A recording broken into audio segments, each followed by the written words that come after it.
Good morning प्यारे बच्चों, कैसे हैं आप सभी। आज है 5 अगस्त 2021 और आज हम करने वाले हैं वर्कशीट नंबर 39A। ये वर्कशीट है हिंदी की, क्लास है हमारी 5th। चलिए शुरू करते हैं। आज की वर्कशीट में क्या है। नमस्कार प्यारे बच्चों, आशा है कि आप सभी स्वस्थ होंगे। लोनपो गार अपनी चालाकी और हाजिर जवाबी के लिए दूर दूर तक मशहूर थे। तो बच्चों ये हमने कौन से पार्ट में पढ़ा था। जो हमारी हिंदी का पहला पार्ट था राख की रस्सी, ये उस चैप्टर की कहानी है। उस कहानी का थोड़ा सा हिस्सा है जो हमने राख की रस्सी कहानी पढ़ी थी। मगर वे हमेशा अपने बेटे के लिए चिंतित रहते थे क्योंकि वह बहुत भोला था। उनके बेटे को जो लड़की मदद के लिए मिली वह बहुत समझदार थी।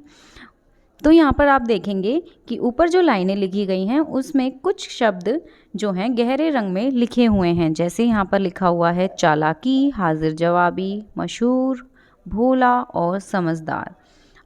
तो ये शब्द वे शब्दों की विशेषता बता रहे हैं। जो ये शब्द दिए गए हैं, जो हमें रेड कलर से हाईलाइट किए गए हैं, ये विशेषता बता रहे हैं। चालाकी और हाजिर जवाबी के लिए कौन मशहूर था? लोनपो गार, है ना। तो ये उनकी विशेषता हो गई। वे अपने बेटे के लिए चिंतित रहते थे क्योंकि वह बहुत भोला था। तो उनका बेटा कैसा था? भोला। तो ये उसकी बेटे की विशेषता हो गई, है ना। और जो लड़की थी वो बहुत समझदार थी, तो समझदार जो है लड़की की विशेषता हो गई।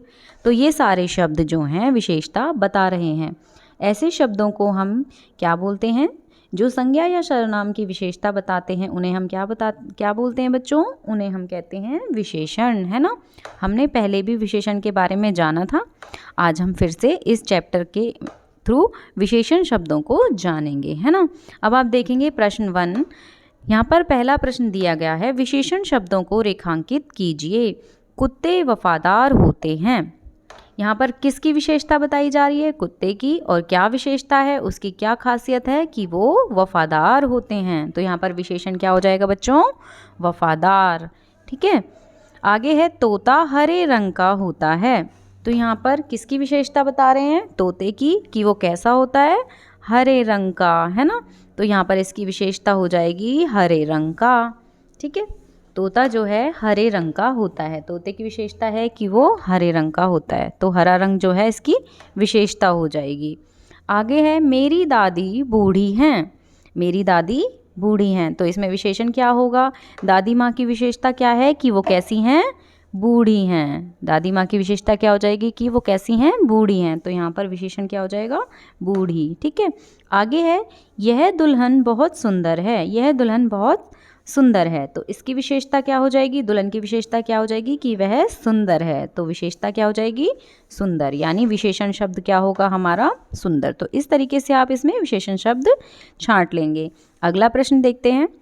दिए गए गद्यांश को पढ़कर निम्नलिखित प्रश्नों के उत्तर दीजिए। लड़की ने एक रस्सी ली, उसे सिल पर रखा और जला दिया। सिल पर जली हुई रस्सी की राख बच गई। वह उसी सिल को लोनपो गार के पास ले गई। लोनपो गार उसकी समझदारी से इतना प्रभावित हुआ कि उन्होंने तुरंत अपने बेटे की शादी उस लड़की से करवा दी। अब वे अपने पुत्र की ओर से चिंता मुक्त हो चुके थे। तो यहाँ पर हमें कहानी का कुछ भाग दिया गया है गद्यांश के रूप में, और इससे जुड़े हमें प्रश्न के उत्तर देने हैं। राख की रस्सी किसने बनाई थी? तो बच्चों किसने बनाई थी राख की रस्सी?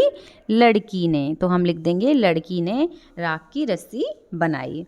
आगे है लोनपो गार ने अपने बेटे की शादी उस लड़की से क्यों करवाई? क्योंकि लड़की बहुत समझदार थी, इसलिए लोनपो गार ने अपने बेटे की शादी उस लड़की से करवाई। आप ऐसे लिख सकते हैं। साथ ही ये लिख सकते हैं लड़की की समझदारी से प्रभावित होकर उन्होंने अपने बेटे की शादी उस लड़की से करवाई। ठीक है। समझदारी से प्रभावित होकर, ठीक है। लड़की की समझदारी से प्रभावित होकर उन्होंने अपने बेटे की शादी लड़की से करवाई। ठीक है। आगे देखेंगे प्रश्न ग। ऊपर दिए गए गद्यांश में से किसी एक विशेषण शब्द को ढूंढकर लिखिए। यहाँ पर हमें विशेषण ढूंढना है। तो हमने बताया था किसी संज्ञा या सर्वनाम की विशेषता बताने वाले शब्दों को विशेषण कहते हैं। तो हम यहाँ पर देखेंगे क्या आ जाएगा। विशेषण शब्द ढूंढना है इसमें से, तो हमारा ये आ जाएगा समझदारी, जो लड़की की विशेषता थी समझदारी। या फिर यहाँ पर आ जाएगा जली हुई रस्सी, तो रस्सी की विशेषता हो जाएगी जली हुई। इस तरीके से आप कोई भी विशेषण यहाँ पर लिख सकते हैं इसमें से शब्द छांटकर। अगला प्रश्न देखते हैं। नीचे दिए गए चित्रों के लिए दो दो विशेषण शब्द लिखिए। उदाहरण है आइसक्रीम। आइसक्रीम के लिए दो शब्द दिए गए हैं विशेषण, ठंडी और मीठी। आइसक्रीम की विशेषता बताई गई है कि ये कैसी होती है, ठंडी होती है और मीठी होती है। तो यहाँ पर हमें दिख रहा है सेब। अब सेब की विशेषता क्या है, सेब कैसा होता है, पहले तो सेब यहाँ पर लिख देंगे लाल होता है और मीठा होता है ना। इसी तरीके से यहाँ पर हमें किसकी फ़ोटो दिख रही है, बंदर की। तो बंदर की क्या विशेषता होती है, क्या खास बात होती है, बंदर एक तो नटखट होता है ना, नटखट, शरारती, इस तरीके से आप लिख सकते हैं, और छोटा, है ना। तो यहाँ पर आप ऐसे लिख लेंगे। आगे देखते हैं अगला प्रश्न। तो हमारे प्रश्न तो कंप्लीट हो चुके हैं। अब है, तो बच्चों आपको कार्यपत्रिका मज़ेदार लगी ना। अब झटपट बताइए कि आज आपने क्या नया सीखा आज की वर्कशीट से। साथ है अभिभावकों के लिए सुझाव। बच्चों के साथ एक खेल खेला जा सकता है, बताओ कौन। इस खेल में एक सदस्य घर के किसी व्यक्ति का नाम लिए बिना केवल उसकी विशेषताएं बताएगा और सबको अनुमान लगाना होगा कि किस सदस्य के बारे में बात हो रही है। यानी आप सभी एक गेम खेलेंगे। ये एक एक्टिविटी है जिसमें बिना नाम लिए किसी की खास बातों या विशेषताओं के बारे में बात की जाएगी और आपको गैस करना होगा कि किसके बारे में बात हो रही है। ठीक है बच्चों, तो ये है आपकी वर्कशीट। सभी बच्चे इसे कंप्लीट करके अपने व्हाट्सएप ग्रुप में सेंड करेंगे। साथ ही अपने हाथों को साबुन व पानी से नियमित रूप से धोते रहिए और अपना ध्यान रखिए। Thank you.